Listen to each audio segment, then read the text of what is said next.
लोग कहते हैं कि मूवीज़ टाइम ज़ाया करती हैं, लेकिन अगर आप मूवीज़ को प्रॉपर तरीके से देखो और इस मकसद के तहत देखो, जो मकसद मैं आपको बताने वाला हूँ, तो आपका मूवीज़ को देखना आपके लिए बहुत फ़ायदेमंद साबित हो सकता है। मैं टॉपिक का स्टार्ट करता हूँ। टॉपिक का नाम है ऑल्टर ईगो। ये टॉपिक मुझे किस तरह से समझ में आया, जब मैंने मूवीज़ देखी और मैंने मूवीज़ के हीरोज़ से रिलेट करना स्टार्ट किया और मैंने ख़ुद को उनकी जगह पे रख के अपनी ज़िंदगी जीना शुरू कर दी। कि फॉर एग्ज़ाम्पल आज मैं हूँ बैटमैन। बैटमैन किस तरह से उठता है, किस तरह से सोता है, और दिन के कौन से हिस्से के अंदर मुझे बैटमैन वाला कैरेक्टर अपने अंदर लेकर आना है ताकि वो मेरी अपनी जो स्किल्स हैं बैटमैन की, उनको इस्तेमाल करते हुए मेरी हेल्प करे। सिंपल सी वही लॉजिक है कि जो टॉपिक मैं आपको समझाऊं वो टॉपिक आपको कभी भी पॉसिबल नहीं है कि इस तरह से मेरी एक दफ़ा की वीडियो समझाने से या मेरे एक दफ़ा की एक्सपीरियंस शेयर करने से समझ में आ जाए। क्यों, मैं आपको समझाता हूँ। एक तो हमारा जो दिमाग है ना, वो आसपास की प्रोग्रामिंग, हमारे जो आसपास के लोग होते हैं या हमारा जो सोसाइटी होती है या स्कूल कॉलेजेस और जहाँ जहाँ पे हम लोगों से इंटरेक्ट करते हैं, उसकी वजह से हमारी माइंडसेट है वो थोड़ा सा डिफेंसिव मूड में आ जाता है और हम लोग थोड़े से ना मैं घूम रहे होते हैं। मैं मतलब मैं हूँ, मुझे सब कुछ आता है, मेरे अंदर सब कुछ अच्छा है, मैं सब कुछ कर सकता हूँ।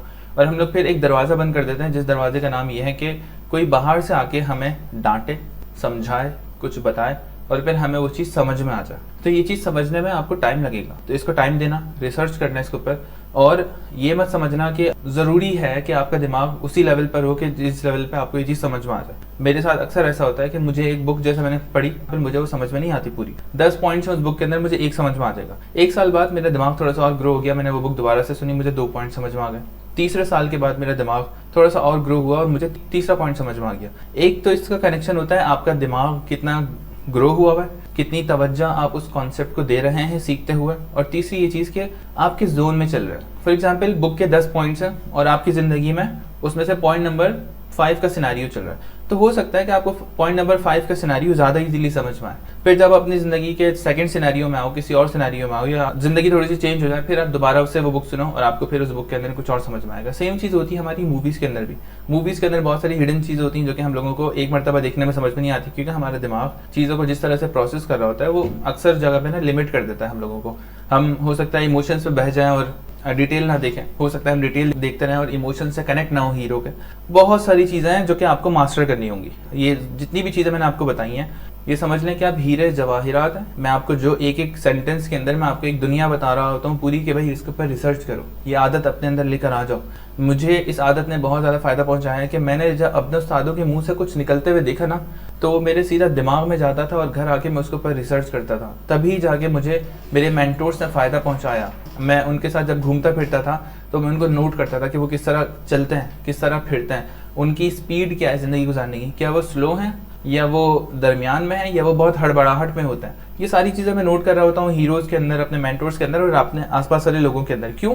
क्योंकि मैंने अपना एक दरवाज़ा खोला हुआ है और उस दरवाजे का नाम ये है कि हारून तुम हमेशा एक स्टूडेंट रहोगे, तुम हमेशा एक तालिब इल्म रहोगे। तुम्हें आके लोग बहुत कुछ सिखाएंगे, कोई गाली दे के सिखाएगा, कोई चमाट मार के सिखाएगा, कोई प्यार से सिखाएगा, कोई तुम्हें धक्का मार के सिखाएगा, किसी भी तरह करके सिखाएगा, लेकिन तुमने सीखना है उन वाकयात से, उन एक्सपीरियंसेस से जो डेली बेसिस पे हो रहे होते हैं। लेकिन अगर हमने वो दरवाज़ा बंद कर दिया तो हम क्या करते हैं कि यार इसने तो मुझे धक्का दे दिया था, इसने तो मुझे डांटा था, उसने तो मुझे गाली दी थी, तो हम उन चीज़ों में पड़ जाते हैं कि सामने वाले ने यही किया था। मैं आपको हमेशा से ही समझाते हुए आया हूँ कि सिचुएशन के अंदर से ये देखा करो कि मेरा क्या फ़ायदा है। तो ऑल्टर ईगो में कहाँ कहाँ पे इस्तेमाल करता हूँ और कौन कौन से मेरे फेवरेट कैरेक्टर्स हैं, मैं आपको समझाता हूँ कि किस तरह से करना है। फॉर एग्जांपल आपकी लाइफ के अंदर 5 डिफरेंट सिनेरियोज हैं जो कि डेली बेसिस पे आप उनके साथ डील करते हो। सबसे नंबर 1 सिनेरियो ये है कि आप जिम जाते हो और वहाँ पे आपको बहुत ज़्यादा ताकत लगानी पड़ती है, जिम करते हो और आपको बहुत हिम्मत और विल पावर लगानी पड़ती है कि मैं रोज़ उठ के जिम जाऊँ, अच्छा फील करूँ।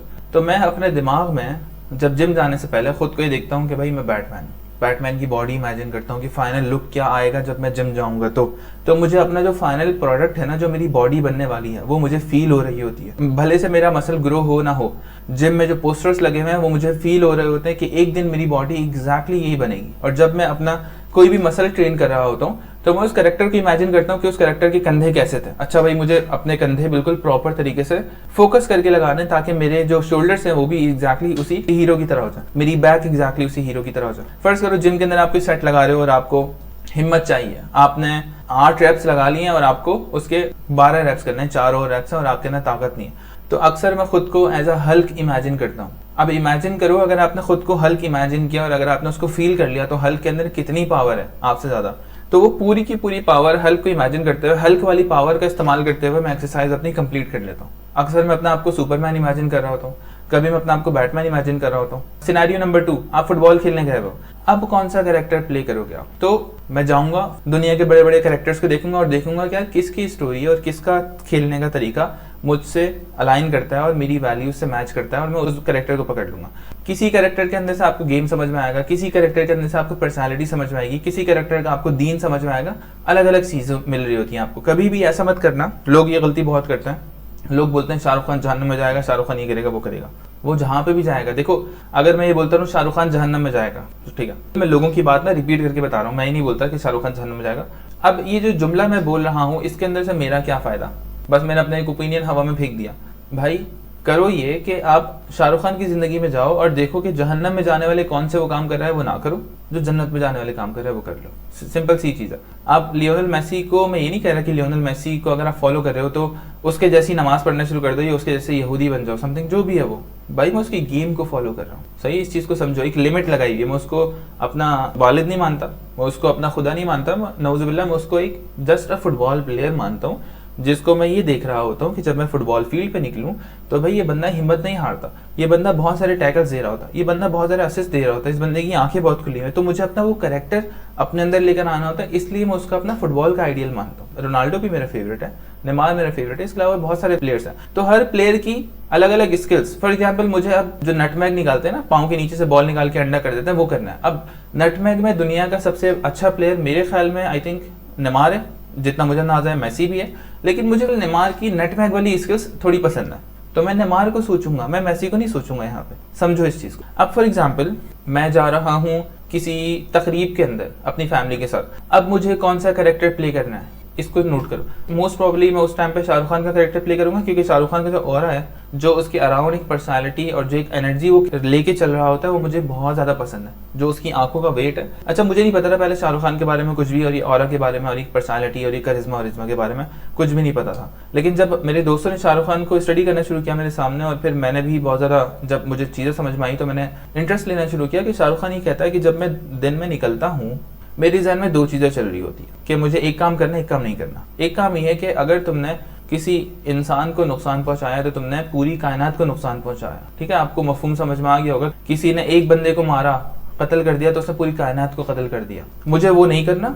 और दूसरी तरफ ये कि अगर तुमने एक बंदे को हील कर लिया, एक बंदे को उसके गम से निकाल लिया, एक बंदे को थोड़ी सी एनर्जी दे दी, थोड़ा सा तोहफा दे दिया, वैल्यू दे दी, कुछ समझा दिया, किसी गलत काम से निकाल दिया, तो मुझे एक बंदे को हील करना है, और ये बराबर होगा मेरे कि मैंने पूरी कायनात को हील कर दी। तो शाहरुख खान से जब आप मिलोगे या इस तरह के किसी भी कैरेक्टर से मिलोगे जो इस तरह की क्वालिटीज अपने अंदर डेवलप कर रहे होते हैं, तो एक तो आपको एक बहुत ही हैवी एनर्जी फील होगी उनके अराउंड, क्योंकि वो कंटिन्यूसली अपने अंदर से मोहब्बत फेंक रहे होते हैं। उनका जो माइंडसेट होता है वो ये होता है कि यार मैं यहाँ पे आपके लिए आया हूँ, मैं आपका हूँ, मुझे बताओ मैं आपके लिए क्या करूँ, आपकी खुशी के लिए क्या करूँ। तो जब वो आपसे मिलता है तो वो आपको नोट करता है तरीके से, ऊपर से लेके नीचे तक, और फिर आपको एक अच्छा सा कॉम्प्लीमेंट देता है। तो आपको बहुत अच्छा लगता है कि यार एक बंदे ने मेरी एक खास चीज की तारीफ की। आपको कॉम्प्लीमेंट करेगा, आपकी बात ध्यान से सुनेगा, आपको तवज्जो देगा, आपकी आंखों में देखेगा, आपको अगर वो हक कर सका, सलाम कर सका, तो सब कुछ कर रहा होता है। इतना बड़ा स्टार होने के बावजूद यही एग्जैक्टली सेम क्वालिटीज अगर आप नोट करो तो विराट कोहली के अंदर भी आना शुरू हो गई हैं, कि वो पहले जितना गुस्से वाला बंदा था और हर किसी के अंदर वो पंगे कर रहा होता था, लड़ाइयां कर रहा होता था, लेकिन अब जिस तरह से विराट कोहली का जो कैरेक्टर निकल कर आ रहा है नया वाला, उसको उसने कितना बड़ा स्टार बना दिया। सेम चीज मेसी के साथ, रोनाल्डो के साथ, इस तरह के जितने बड़े बड़े प्लेयर्स हैं, या तो वो खुद को ट्रेन करते हैं या तो उनकी ट्रेनिंग होती होगी कि भाई आपने किस तरह से चलना है, आपकी बॉडी लैंग्वेज क्या है, और आपने कब कहाँ पे कौन सा कैरेक्टर प्ले करना है। तो ये एक छोटी सी टिप है ऑल्टर ईगो वाली, जो कि मैं आपको देना चाहता था बहुत टाइम से। जिंदगी में अगर आप कोई भी मसला फेस कर रहे हो इस टाइम पे, तो देखो कि उस मसले की जगह पे कौन सा कैरेक्टर आके अगर आपकी जगह पे खड़ा हो जाए तो वो मसला अच्छे से फेस कर सकता है। क्या आपको हार्वी स्पेक्टर चाहिए सूट्स वाला, या आपको हल्क चाहिए, आपको सुपरमैन चाहिए, आपको स्पाइडरमैन चाहिए? हो सकता है मेरी किसी बंदे से कोई बात होने वाली हो, कोई मेरी मीटिंग होने वाली हो, तो मैं जॉर्डन पीटरसन प्ले करूँ, बिल्कुल स्लो, आराम आराम से, चबा चबा के बोल रहा हूँ, बिल्कुल आराम आराम से। तो अलग अलग कैरेक्टर्स की अलग अलग जगह है। अभी ये आपके ऊपर डिपेंड करता है कि आप इस टॉपिक को किस तरह से इस्तेमाल करते हो। अगर मेरे पास इसके और भी सिनेरियो जहन में आए तो मैं इंशाल्लाह ताला आपसे डिस्कस करूंगा और कोशिश किया करेंगे हर लेक्चर के बारे में बताया करें कि यार लेक्चर कितना इंटरेस्टिंग था नहीं था, और अगर इंटरेस्टिंग था तो क्यों इंटरेस्टिंग था, अगर इंटरेस्टिंग नहीं था तो क्यों इंटरेस्टिंग नहीं था, उसमें से क्या अच्छा सबक सीखने को मिला, उसमें क्या होता तो लेक्चर और ज़्यादा इंप्रूव हो जाता और ज़्यादा वैल्यूएबल हो जाता।